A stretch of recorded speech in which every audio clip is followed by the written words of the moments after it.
Aloha, everyone. I am GeralynStJoseph.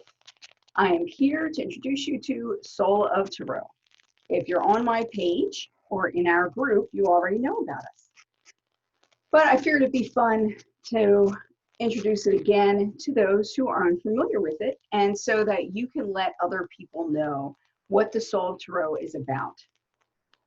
I say tarot, some people say tarot, some people say tarot. Lots of different ways to say this word, but what we're talking about are these types of decks. These types of decks generally have 78 cards. A few produced in 2000 or a little bit after 2000 may have 79 cards, and they have a specific story that they tell. They encompass the journey of the Fool is the best way to explain it. When teaching this course, what we do is we don't memorize any cards. We don't look at the Fool and be like, oh, the Fool means X, Y, and Z, and you have to memorize that, so that when you're reading these cards, then you're trying to remember what was said or what they mean. Because in my observation, this takes you out of using your intuition to really hone in on the meaning of the card for the person that you're reading, whether that be yourself or a friend or a client. What we want to learn how to do is use these cards as a target, and they will help us start a reading. Once you become proficient, what happens is you start with the cards, and then the information will come. Sometimes you will need to add cards in order to give clarity to something if you're not getting it completely clearly. But most of the time, you'll be able to just take off from there. And that's why when giving a reading or getting a reading, if you think you know the cards that you're seeing, to then ask the reader, oh, what does this card mean? And what does this card mean? Totally breaks the process. So you don't want to do that. In Soul of Tarot, the first thing we do is we go through the cards and we look at different elements that you find in each card, such as color, number, if there's any kind of an astrological connection with it. Then we look at what symbolism is in that card. So like you have the elements, you have swords, pentacles, wands, and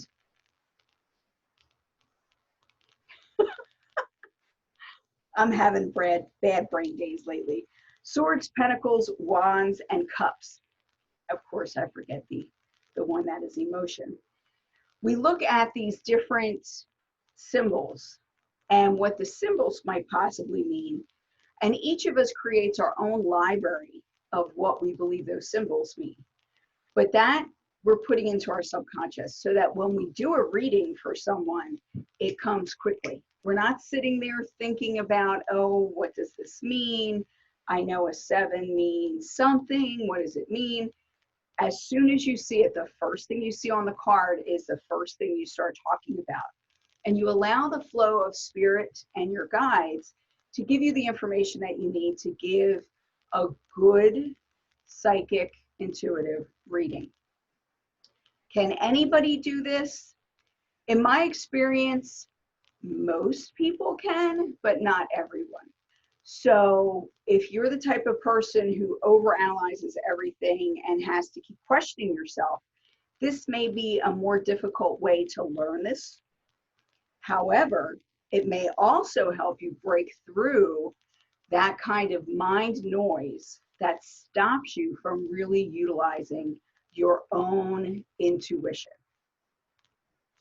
Using our own intuition helps us in so many ways.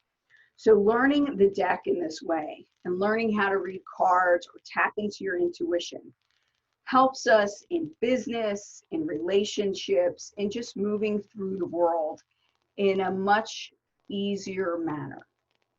Does that mean that we don't have any problems? Of course not.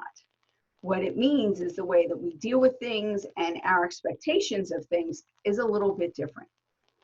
Because maybe when things are going wrong, we can see through to the other side, or we can see what gift it brings to us, even though it's a very difficult period of time. These are all gifts that we can gain through learning the tarot.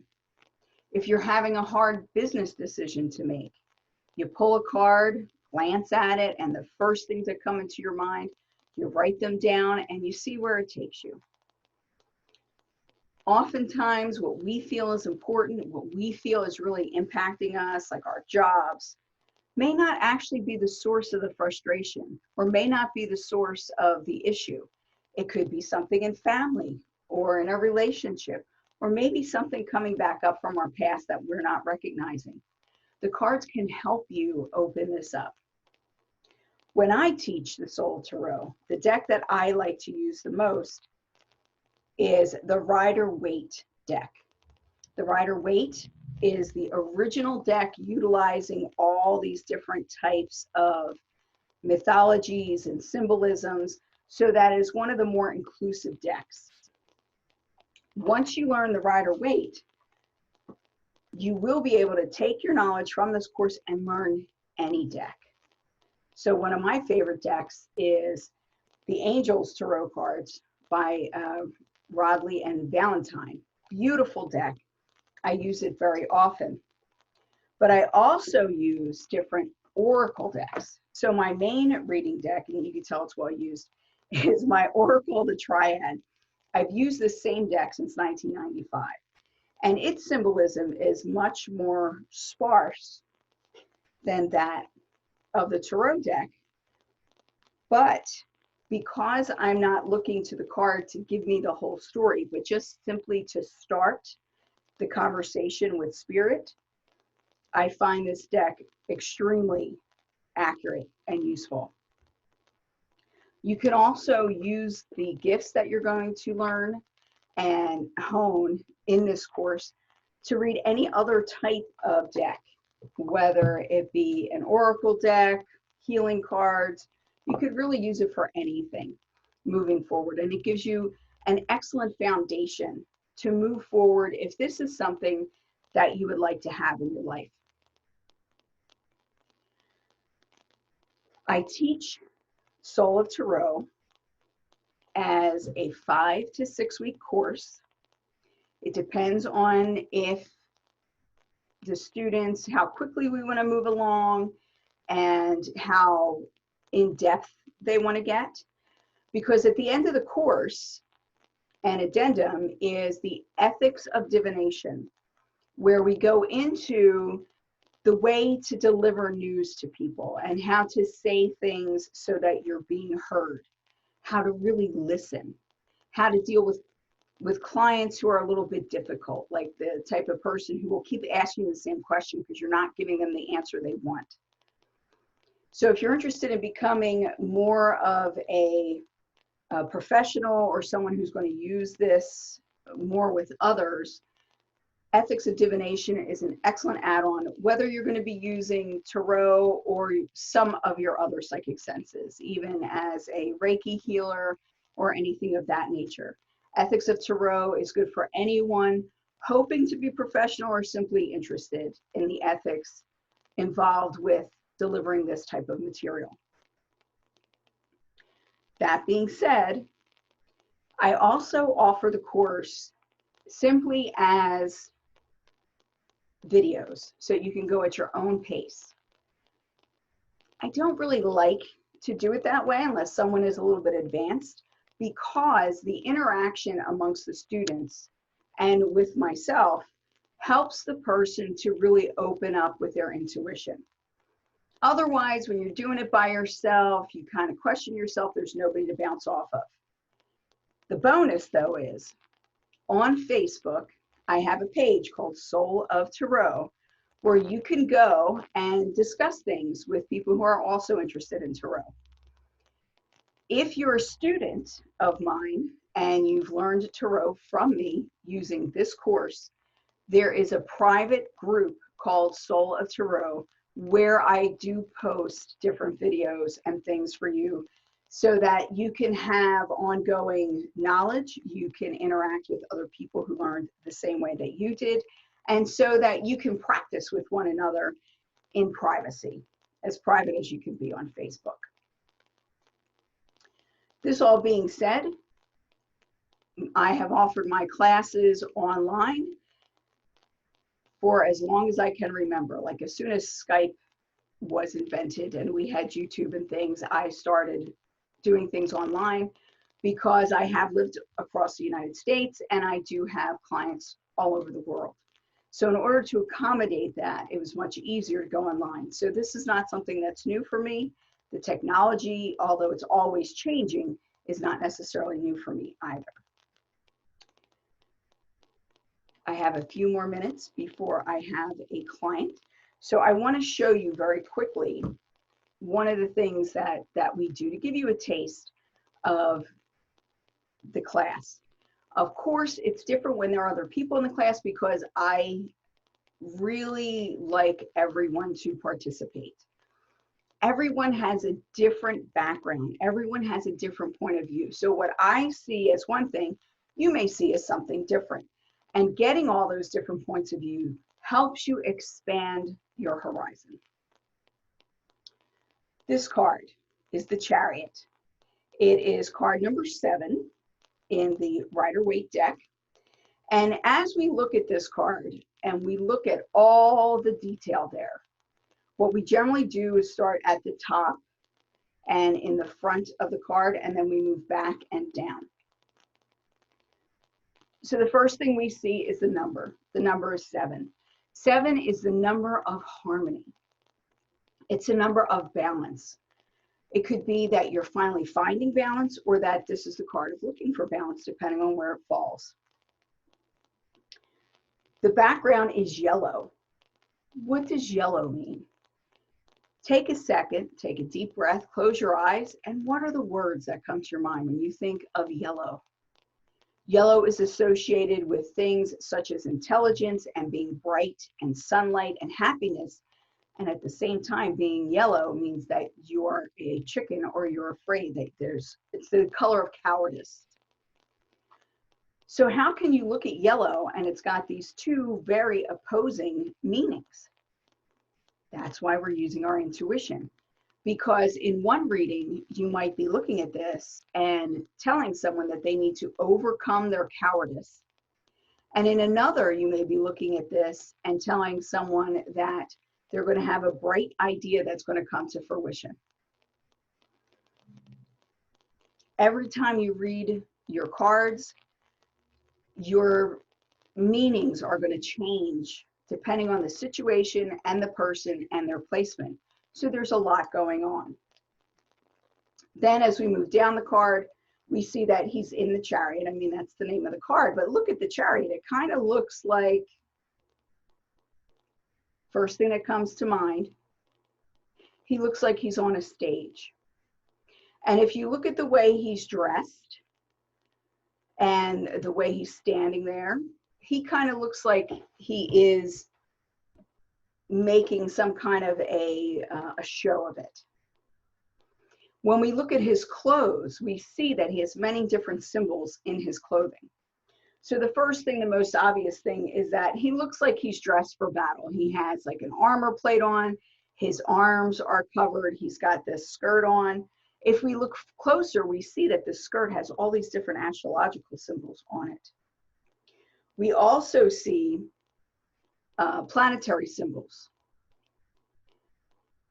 We look at his arms and the way they're dressed, that almost looks like the sea. It's kind of interesting looking. It's like, is he Titan? Who's he supposed to be? There's not a lot of water around, although there is water in the background. Then we look and we see he has moons on either of his shoulders. One is smiling, one is not. Again, this is telling you this may be something theatrical. We look at the curtains and they're filled with stars. Stars can mean dreaminess, reaching for something, reaching for the stars. We move further down and we see that it's kind of interesting the way he is contained in his chariot. He kind of disappears. It's not like the chariot's in front of him. It's almost like he's encased in it. He's standing still. He's holding a scepter and his other hand is just resting. we see that there are no reins that go to these two sphinx. The sphinx are opposite colors, black and white, the subconscious and the conscious, feminine and masculine, severity and mercy. Then we look behind him and we see there is water between him and the castle and the town behind him. Is he protecting it? Is he trying to get out of it? We see that because he does not have reins, how is he going to control his sphinx? And are they really pulling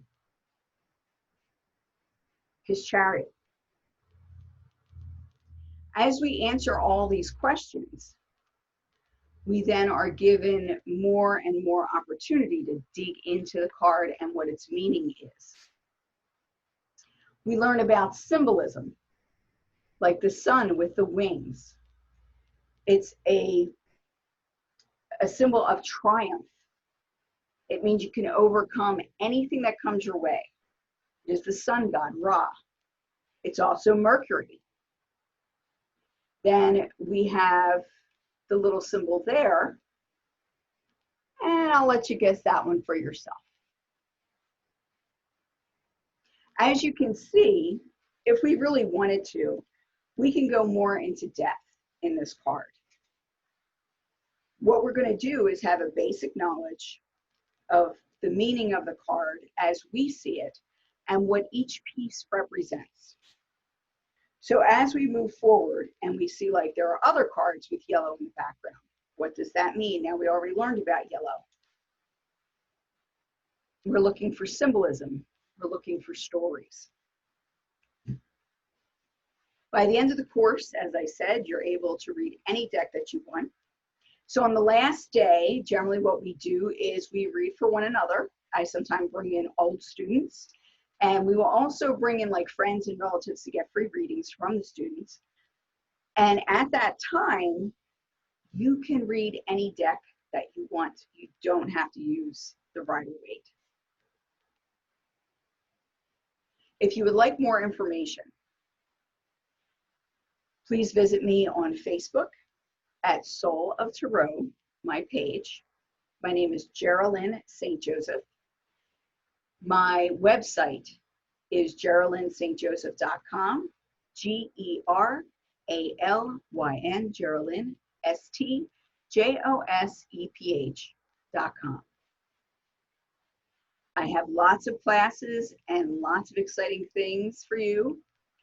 If you're interested in helping me and supporting me in making more videos, I also am on Patreon.